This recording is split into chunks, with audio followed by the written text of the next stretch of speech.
Yeah.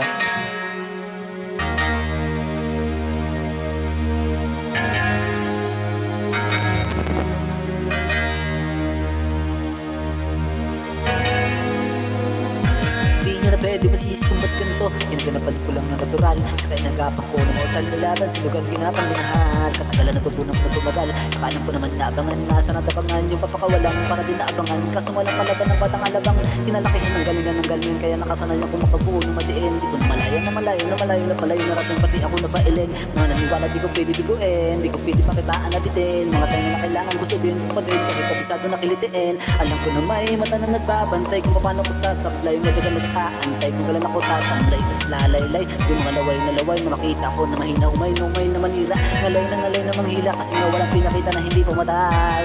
Napasarap nag-rap, ang daming nagbago mula nang kilalanin ng tao. Daming nagdulak sa akin palagi, maging ganado, palaging plangkado. Pag gumalaw palaging planado, daming pasabog, kailangan pamalawak ang sakop. Ikaw din ang talo sa laban pag nabalot ng takot. Kung saan ka aabot, hakutin lahat ng mahahakot. Yung dami ng bagot ay may sukli pag di ka madamot. At kung